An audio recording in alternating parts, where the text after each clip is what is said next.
June 19, 1944. Task Force 58 moves 200 miles west of the Marianas Islands. USS Enterprise, USS Lexington, USS Bunker Hill, USS Yorktown, and 11 other carriers send Grumman F6F Hellcats toward the approaching Japanese fleet. Vice Admiral Mark Mitchell commands the American carriers from his flagship, Lexington. 15 carriers carrying 905 aircraft face Japan's desperate effort to stop the U.S. from reaching their homeland. What Japanese pilots see this morning will completely change their idea of aerial combat. Lieutenant Warrant Officer Sakio Komatsu adjusts his flight chute in the ready room on the carrier Taiho at 0730 hours. The morning briefing stressed maximum attack strength against American carriers spotted east of Guam. Intelligence shows 15 large carriers in 3 task groups safe west of Saipan. Komatsu prepares to escort the second attack wave, aiming to strike a decisive blow against the U.S. invasion fleet. His plane has a centerline drop tank, extending its range over 1,000 nautical miles, turning the fighter into a long-range escort aircraft. Japan's attack plan comes from their successful operations in 1941 and 1942. Carrier strikes at Pearl Harbor, Darwin, and elsewhere caused massive damage through coordinated attacks by skilled pilots in superior aircraft. Commander Minor Gender created tactics to use the Zero's excellent maneuverability and range against Allied planes. The idea depends on the Zero's ability to outturn any enemy fighter while staying longer in combat than U.S. planes. A skilled pilot could control fights through positioning and energy management, even if outnumbered. Task Force 58 is America's strongest carrier force so far in the war. The 15 carriers include 6 Essex-class ships, each 27,000 tons with reinforced flight decks for heavier aircraft. This differs from Japanese carriers, which are lighter and hold more planes. American designers focus on durability and damage control over numbers, accepting slower speed to survive enemy attacks. The F6F Hellcat entered service in late 1943 to fight the Zero. Grumman engineers built it using lessons from captured Zeros and pilot reports. The Hellcat weighs about 12,000 pounds, with a 2,000 horsepower Pratt and Whitney R2800 double Wasp engine, giving 380 miles per hour top speed. Armor protect the pilot, oil cooler, and tank with 212 pounds of steel. Self-sealing fuel tank stop fires from hits. 6.50 caliber Browning guns with 400 rounds each give more firepower than any Japanese fighter.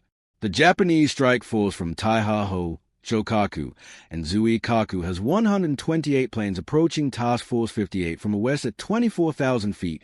They see no U.S. planes at first, suggesting surprise. Many pilots trained only months ago with under 100 flight hours. The rush training cut what usually took 3 years into 6 months because of pilot losses in 1943. Basic combat got little attention while navigation and formation flying took most time. Carrier landing practice averaged only 5 successful traps before combat. Lieutenant Junior Grade Tisha Yamamoto is one of the few experienced pilots left, with over 600 combat hours since 1941. He flew missions over the Dutch East Indies and Rabaul, where Japanese pilots dominated. The Zero's invincibility held through 1942, but the Guadalcanal campaign showed Americans could counter it. The Thatch maneuver canceled the Zero's turning advantage, and hit-and-run attacks took advantage of its weak armor. Ensign Hiroshi Tanaka flies as Yamamoto's wingman, having finished short flight training just 10 weeks ago. He has 75 hours total, mostly theory. Fuel shortages cut advanced training, and ammo limits meant gunnery practice was only on ground targets. Most new pilots never fired at moving planes before battle. The gap between veterans and rookies limits Japanese tactics. Experienced pilots must fight while guiding novices who have poor awareness, lowering formation effectiveness. U.S. radar on USS Yorktown spots the Japanese at 150 miles, giving 20 minutes warning. Fighter directors guide cap fighters to intercept using radar plotting. This turns defense from scrambling into coordinated interception with altitude and position advantage. The fighter director system is a major command innovation developed over 2 years. Each carrier has a combat center tracking planes with radar. Radio links keep fighters informed with real-time tactical advice, concentrating forces at the best intercept points. Commander David McCampbell leads VF-15's 1st Division from USS Essex, climbing to meet the raid at full power. His 12 Hellcats stay tight in formation following radar directions. Each pilot has over 300 hours in extensive training. The U.S. training program grew in 1943, producing 10,000 new naval aviators per year. Operational units gave 500 total flight hours, including 150 in combat planes. Advanced fighter training covered deflection shooting, energy management, and team tactics against enemy-style aircraft. The Hellcat focuses on pilot survival with armor around the cockpit, seat, headrest, and floor totaling over 200 pounds. The bulletproof windscreen is 1.5 in laminated glass that stops 7.7 millimeters rounds at point blank. Self-sealing fuel tanks use rubber layers that expand when hit, preventing leaks and fires. The strong A-frame survives heavy damage while staying controllable. Test flights showed it could take multiple 20mm hits and keep flying. This builds pilot confidence, knowing their plane can survive fights that would destroy enemy aircraft. The Japanese reached the first Hellcats at 0915 hours, about 90 miles west of Guam. The Americans attacked from above and behind, using altitude for fast dives. Ensign Tanaka tries to turn left to make them overshoot, but the Hellcat follows with impressive agility. American fighters show superior power, letting them turn continuously at speeds where zero controls become stiff and hard to handle. Multiple .50 caliber rounds hit Tanaka's plane, cutting control cables and puncturing fuel tanks, which ignite instantly. The Zero's weak armor proves disastrous as armor-piercing incendiary rounds penetrate its thin aluminum frame. Tanaka's plane explodes when the flames reach the wing tanks, showing the Zero's vulnerability to concentrated fire. This shocking loss goes against everything Japanese pilots believed about their aircraft's dominance. The sight spreads fear through the formation as pilots see their fighters destroyed so easily. Commander McCampbell's division carries out coordinated slashing attacks against the Japanese using speed and firepower. The Hellcats dive from 28,000 feet, reaching 450 miles per hour before zooming back up. This energy-focused tactic cancels the Zero's turning advantage and exploits its poor handling at high speed. Japanese pilots try traditional turning fights, but cannot force Americans into long dogfights. Each Hellcat pilot maintains strict energy discipline, avoiding slow turns where Zeros excel. The Americans show strong teamwork, with wingmen covering leaders while keeping mutual support during attacks. This reflects extensive multi-aircraft training, emphasizing section and division tactics over solo fighting. The Hellcat's radios allow clear communication despite interference from many simultaneous transmissions. Japanese pilots struggle with weaker radios that produce static and feedback, making coordination difficult. Many Zero pilots turn off radios entirely, relying on hand signals and pre-planned formations. This communication gap worsens their tactical disadvantage as formations break under coordinated American attacks. The first engagement ends quickly, with 12 Zeros shot down within 8 minutes. American pilots notice traits contradicting intelligence reports. Japanese gunnery is poor, with most shots missing. Their evasive moves are predictable, showing limited combat training. Some pilots lose good positions from confusion or inexperience, missing brief opportunities against vulnerable Hellcats. Lieutenant Alexander Vats from VF-16 aboard Lexington intercepts a second Japanese group trying to break through. His four-plane section attacks 12 enemy aircraft, shooting down 6 in 8 minutes. Vats uses only 360 of his 2,400 rounds, showing the efficiency of American gunnery training. The Hellcat's .50 caliber guns quickly destroy Zeros, with wings tearing off, engines exploding, and fuel tanks igniting from incendiary rounds. The technological gap grows as the morning battle continues. Hellcat survive hits from 7.7mm guns while destroying enemy planes with minimal ammo. Pilots report Zeros disintegrating under concentrated fire, often exploding after just 2 to 3 seconds of accurate shooting. Zero's 20mm cannons are a theoretical threat, but low muzzle velocity and limited ammo reduce real effectiveness. Most Japanese pilots run out of cannon rounds quickly due to poor fire control, leaving only rifle-caliber guns for later. Radar-directed fighter control allows efficient interception of multiple waves. Fighter directors track all planes via radar and pilot reports, placing fresh fighters at the best intercept points. This method prevents Japanese forces from massing attacks on the carriers. Individual groups arrive piecemeal, facing concentrated Hellcat formations in ideal positions. Raiders suffer losses before reaching effective attack range. Vice Admiral Jizaburo Ozawa sends a second wave at 0856 hours with 128 planes, 48 Zeros, 53 Judy dive bombers, and 27 Jill torpedo bombers. They aim to overwhelm American defenses through numbers, but inexperienced pilots struggle with navigation, breaking formations during the long flight. Some groups get lost entirely, wasting fuel before finding targets. Lieutenant Russell Reiser from VF-31 aboard USS Cat intercepts the lead element 60 miles from the task force. His Hellcats attack from the sun, achieving total surprise. Japanese pilots fail to watch properly, letting Americans approach unseen.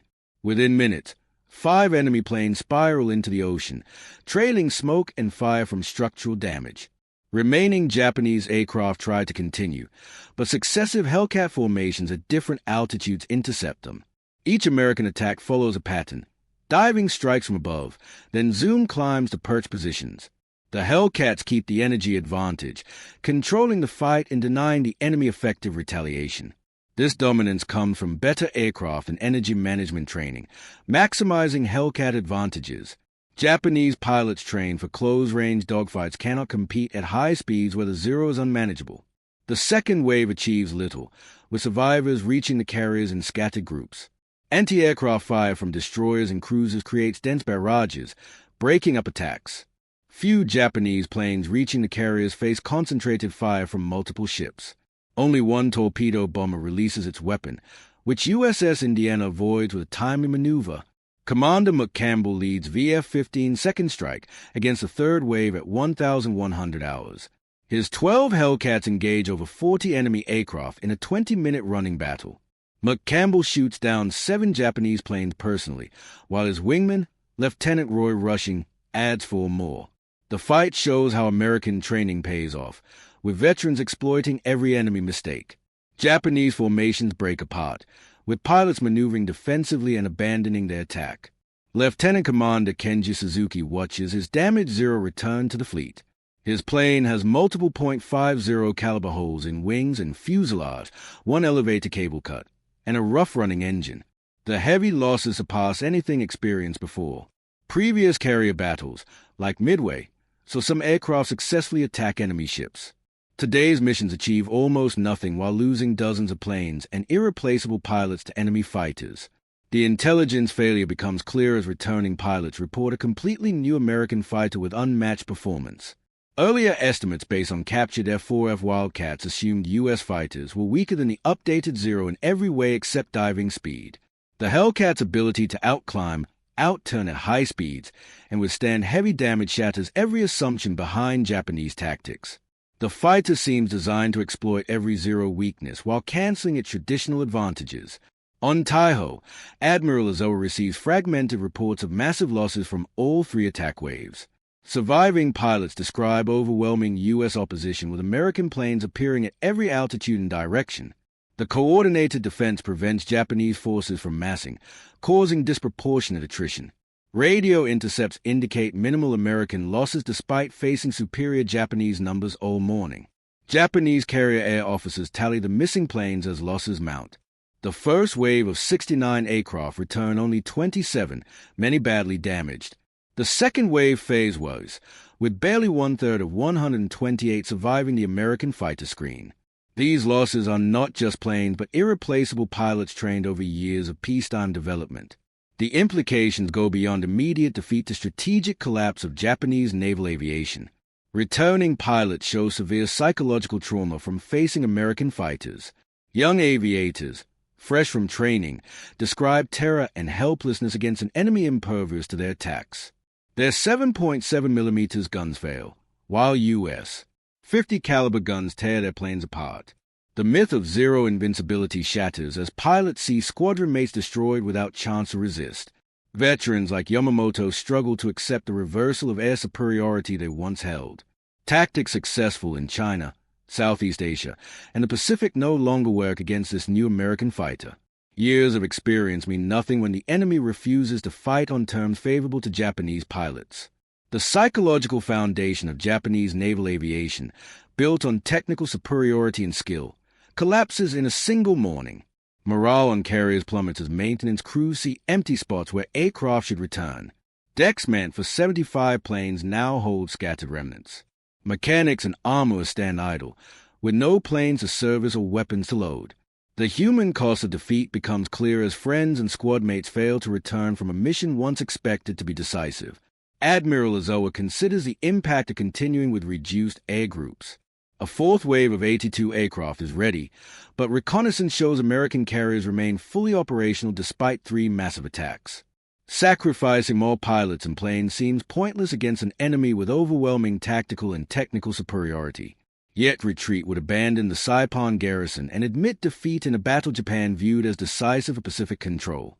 Breakdowns in communication between commanders and pilots make accurate assessment impossible. Surviving pilots provide conflicting reports on enemy strength and capabilities, while staff officers struggle to produce coherent tactical analysis. Japanese reliance on spiritual determination over material reality prevents honest evaluation of American advantages. Many commanders cannot accept that U.S. fighters can dominate their naval aviators regardless of numbers.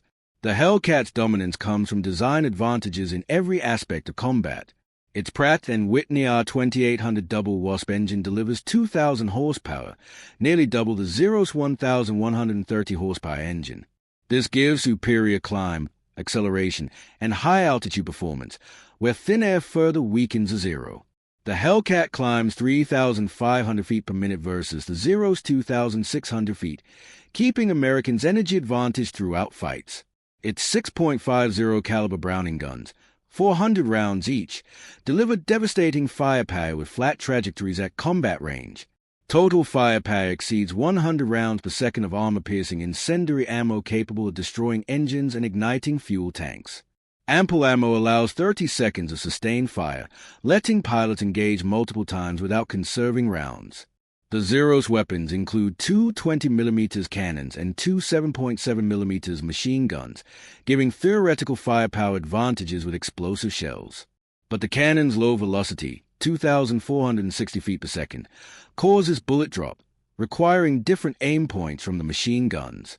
Each cannon has only 60 rounds, forcing pilots to conserve ammo and lowering practical rate of fire in prolonged fights. The 7.7mm guns lack power against armored Hellcats, and 700 rounds per gun cannot make up for poor penetration. American radar gives decisive tactical advantage with early warning and fighter direction.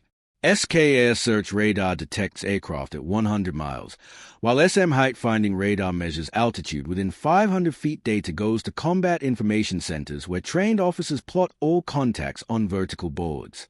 Fighter directors guide defending planes via VHF radios, which remain clear despite interference. The system shifts aerial defense from individual initiative to coordinated tactics, maximizing efficiency. Japanese carriers mostly rely on visual spotting for air defense, with Type 21 radar giving only 60-mile detection and poor reliability. Without height finding or integrated fighter control, Japanese caps act independently, following outdated pre-war doctrine. Lack of centralized control limits fighter allocation and flexibility during attacks. By late 1944, a new Japanese pilot might graduate with just 40 flight hours, while American pilots average at least 525.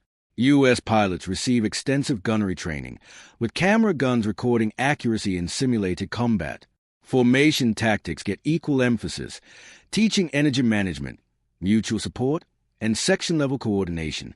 During advanced training, operational units gave realistic combat preparation with experienced instructors rotating from frontline squadrons. Japanese replacement pilots averaged only 100 total flight hours, with minimal combat training before deployment. Fuel shortages forced reliance on ground instruction and limited flying in outdated training planes. Most pilots never fired at aerial targets, while formation flying focused on parade ground precision over tactical flexibility. Abbreviated training eliminated aerobatics, instrument flying, and night operations previously essential. This skill gap magnified aircraft performance differences during combat. Despite mounting evidence of catastrophic losses, the fourth Japanese wave launched. Admiral Ozawa sent his remaining 82 planes, hoping to damage U.S. carriers before retreating. They faced even stronger fighter opposition as American carriers refueled and relaunched caps. Systematic destruction continued with Hellcats at multiple altitudes attacking each incoming group. By 1430 hours, American search planes located the Japanese fleet 275 miles west-northwest of Task Force 58. Admiral Mitchell launched a massive strike of 216 aircraft despite extreme rains requiring careful fuel management. The strike included 85 Hellcats, showing offensive strength beyond pure defense. Japanese carriers struggled to maintain minimal patrols with surviving aircraft, while Americans projected overwhelming power. The American attack found Japanese carriers nearly defenseless, with only 35 operational fighters left from over 400 that morning. Hellcats cleared minimal opposition as dive bombers and torpedo planes struck effectively. Ho sank after multiple torpedo hits, while Zuikaku and Chiyoda suffered severe bomb damage. Japanese anti-aircraft fire failed against coordinated attacks executed by experienced American pilots. The return flight took place after sunset, making navigation difficult. Admiral Mitchell made the unprecedented decision to illuminate carriers despite submarine threats, using searchlights and deck lights to guide pilots. This risk prioritized aircrew recovery over ship security, showing U.S. confidence. Despite losing 80 aircraft to fuel exhaustion and night landing accidents, 85% of personnel were recovered by destroyers. Operations continued with carriers preparing dawn searches for the retreating Japanese fleet. Admiral Ozawa's withdrawal confirmed total defeat, with only 35 operational aircraft remaining from 430 that morning. The Japanese fleet, expecting victory, retreated having done nothing but confirm American air superiority. Losses exceeded 10-1 in favor of the U.S., effectively eliminating Japanese naval aviation as an offensive force. This defeat extended beyond tactical loss. Japan could not rebuild carrier air groups before U.S. forces reached home islands. The Battle of the Philippine Sea showed that technology combined with superior training could completely nullify enemy tactics, regardless of determination or experience. Japanese naval aviation had relied on superior planes and highly trained pilots for decisive victories from 1941 to 1942. The Zero dominated opponents through maneuverability and range, with pilots gaining experience across multiple campaigns, creating psychological dominance over Allied aviators. The Hellcat reversed this, specifically designed to counter Japanese advantages. Americans accepted weight penalty for armor and self-sealing tanks, making a plane that survived damage that destroyed Zeros instantly. The powerful engine allowed pilots to control engagements while avoiding Zero strengths. The Hellcat's heavy firepower destroyed Japanese planes designed for minimal weight, not battle damage resistance. American training systems reflected industrial-age efficiency over craftsmanship tradition. While Japan rushed small numbers of replacement pilots through abbreviated programs, the U.S. trained thousands systematically with extensive flight hours. Each American pilot functioned as a replaceable part in the naval aviation system, unlike irreplaceable Japanese aviators whose loss crippled units. Radar-directed fighter control multiplied combat effectiveness beyond individual aircraft, allowing fighters to be optimally positioned, eliminating Japanese tactical surprise, and maximizing defensive efficiency. This systematic approach turned carrier task forces into nearly impregnable fortresses. Sensors, communications, and command functions combined to exceed the sum of individual parts. Japanese doctrine failed when pre-war assumptions met wartime reality. Emphasis on decisive carrier strikes became irrelevant against an enemy refusing such engagement. Americans accepted gradual attrition through sustained operations rather than seeking single decisive battles, combining patience and industrial strength to guarantee eventual victory. Human costs extended beyond planes and pilots to institutional knowledge built over years of training. Pre-war Japanese aviators were elite, requiring extensive development. Their loss could not be replaced by abbreviated wartime programs producing minimally competent pilots. Inexperience led to further losses, worsening overall effectiveness. Task Force 58 continued operations off Saipan while Japanese carriers attempted disruption. On June 20th, Americans renewed searches for the retreating Japanese fleet while maintaining defensive patrols against potential land-based attacks. Surviving pilot described the previous day as an old-time turkey shoot, a nickname reflecting the one-sided nature of combat and the efficiency of destroying Japanese aircraft. The final tally revealed catastrophic Japanese losses: 445 aircraft destroyed, including 395 carrier planes and around 50 land-based planes. American losses totaled 123, with 80 lost to operational accidents rather than enemy action. Only 43 American planes were lost to Japanese fighters and anti-aircraft fire during 2 days of intense combat. The 10-to-1 exchange ratio surpassed any previous carrier battle, including the decisive U.S. victory at Midway. Even more importantly, Japan lost over 400 pilots, including instructors recalled from training units, representing their last pool of experienced naval aviators. Admiral Ozawa's report to Combined Fleet Headquarters confirmed that Japanese carrier aviation was effectively destroyed as an offensive force. While the surviving carriers still had ships and planes, they lacked trained pilots capable of conducting effective operations against American forces. The mobile fleet that left expecting a decisive victory returned, having demonstrated only American air supremacy. The strategic implications became clear as U.S. forces advanced toward Japan, without significant aerial opposition from the Imperial Navy. The technological revolution shown at the Philippine Sea influenced post-war aviation worldwide. Radar, communications, and fighter control integration became the standard for every major Navy-seeking carrier capability. Emphasis on pilot survivability through aircraft protection and systematic training replaced the pre-war acceptance of attrition. The Hellcat continued serving through the Korean War, adapted for ground attack roles that exploited its rugged construction and heavy armament. American industrial strength proved decisive, with quantity and quality advantages overwhelming Japanese forces despite tactical innovation or courage. Thousands of planes could be produced and pilots trained quickly, while Japanese losses permanently degraded their combat capability. Production statistics underscore Japan's hopeless position. America produced 96,000 aircraft in 1944, while Japan managed only 28,000 despite total mobilization. The Hellcat achieved the highest kill ratio of any U.S. fighter, with 5,223 confirmed victories against 270 losses, a 19-to-1 ratio. This accounted for 75% of all Navy aerial victories, even though it entered service halfway through the war. The F6F proved that prioritizing pilot survival and firepower over pure performance was effective. Veterans praised the Hellcat's forgiving flight characteristics and ability to absorb battle damage while staying combat capable. Japanese naval aviation never recovered from the Marianas defeat, reduced to desperate kamikaze attacks with minimal strategic impact.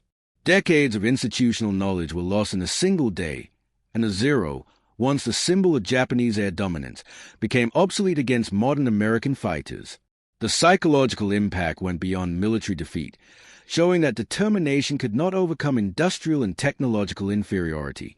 The Battle of the Philippine Sea represented the peak of American naval aviation development, from Pearl Harbor's disaster to methodical buildup of overwhelming power. Carrier task forces Japan attacked in 1941 returned tenfold stronger in 1944, with superior planes, pilots, and doctrine. The shift from desperate defense to offensive dominance came from systematic use of industrial resources, innovation, and operational analysis. The Hellcat embodied this evolution, from reacting to Japanese initiatives to achieving purposeful control through superior design and deployment. Admiral Mitch's after-action report highlighted total American victory while acknowledging luck in facing concentrated Japanese attacks on prepared defenses. Radar warnings, fighter direction, and superior aircraft created no perfect conditions for defense. He cautioned, however, that future enemies might develop asymmetric tactics, requiring continued innovation. This foresaw the kamikaze attacks Japan later used in desperation. Individual pilot experiences highlighted the human side beyond statistics. American pilots described the surreal feeling of shooting down multiple enemy aircraft with minimal effort, while feeling sympathy for opponents in obsolete planes with little training. Japanese survivors recounted the horror of seeing squadron mates destroyed without chance to fight back.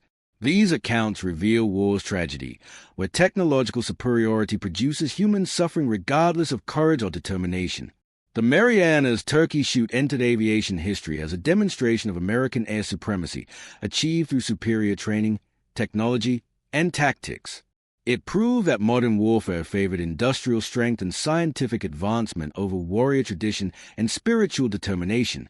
Japan's attempt to achieve decisive victory through conventional carrier aviation ended in catastrophic defeat, eliminating their naval aviation as an effective force. The Imperial Navy that dominated the Pacific in 1942 became incapable of meaningful offensive action by June 1944. Strategic consequences extended beyond immediate military defeat, forcing Japan to confront that it lacked resources to match American production, no matter how innovative tactics were. Japan's choice to continue fighting despite near-certain defeat reflected cultural unwillingness to surrender rather than rational strategy. The kamikaze phenomenon arose from this refusal to accept defeat while trying to offset overwhelming inferiority. The sinking of Shokaku and Taiho on June 19 added to the aerial disaster. Shokaku, a veteran of Pearl Harbor in almost every major battle, was torpedoed by USS Cavallo while refueling aircraft. Taiho, Japan's newest carrier with an armored deck, sank from a single torpedo, causing catastrophic explosions. These losses removed not just ships, but institutional experience that could not be replaced. The technological and training advantages revealed in the Marianas Turkey Shoot persisted throughout the rest of the Pacific War. U.S. forces advanced steadily toward Japan, while Japanese attempts at defense failed. Carriers that seemed vulnerable in 1941 became unstoppable power projection tools by 1944. The shift from defensive response to offensive supremacy came from systematically applying industrial democracy's advantages against the limits of military autocracies.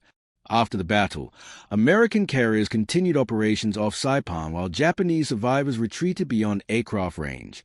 The invasion proceeded without meaningful opposition. Japanese naval aviation ceased to exist as an effective force, leaving no interference to challenge American operations. Airfields on Saipan, Tinian, and Guam soon hosted B-29 bombers, bringing strategic attacks to Japan's home islands.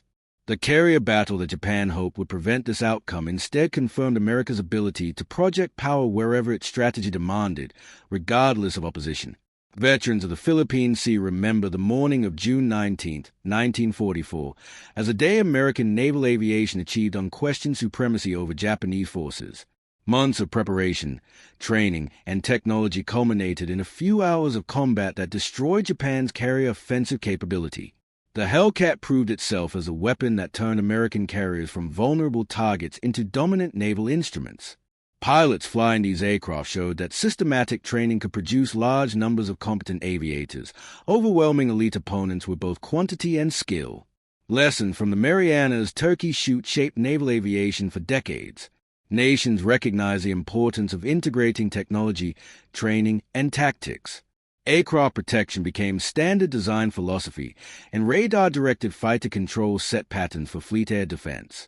The American victory demonstrated that industrial production combined with innovation created military superiority that traditional virtues could not overcome. The battle proved democracy could mobilize resources effectively against authoritarian aggression when national survival required full commitment. The human cost was immense for Japanese forces.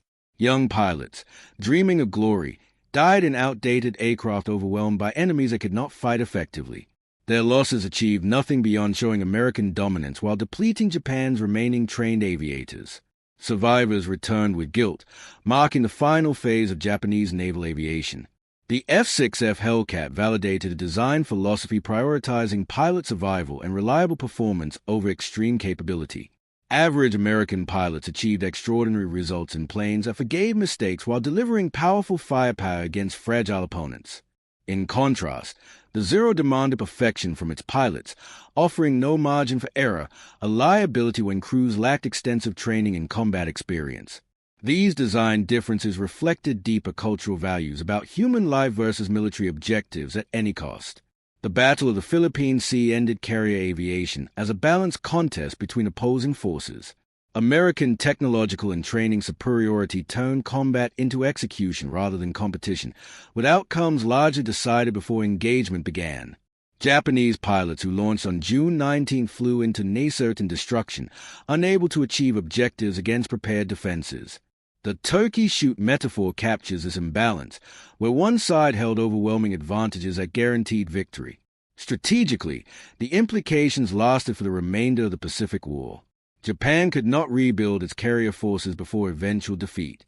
Pilots lost in one morning represented years of training that could not be replaced by short programs producing minimally competent replacements. Decades of institutional knowledge vanished when experienced aviators died without transferring skills. Inexperience caused further losses, eroding overall force effectiveness. The morning of June 19, 1944, saw Japanese naval aviation destroyed as a capable military force. The F6F Hellcat was a principal instrument of this victory, combining protective design, powerful weapons, and superior performance that average pilots could use effectively. Radar warning, fighter direction, and coordinated tactics maximized offensive efficiency, overwhelming Japanese attacks regardless of their determination or innovation. The battle showed that industrial democracy could create military superiority by systematically applying technology and training against opponents relying on spiritual resolve over material strength. The Marianas Turkey Shoot became the decisive moment when American naval aviation achieved lasting supremacy. Japanese carriers that once projected power across the Pacific became floating targets for aircraft they could no longer oppose. The shift from vulnerability at Pearl Harbor to dominance in the Philippine Sea demonstrated democracy's capacity for military regeneration under existential threat. The battle proved that properly mobilized and directed freedom's arsenal could defeat aggression, no matter the initial advantages held by authoritarian opponents who mistook temporary superiority for permanent dominance.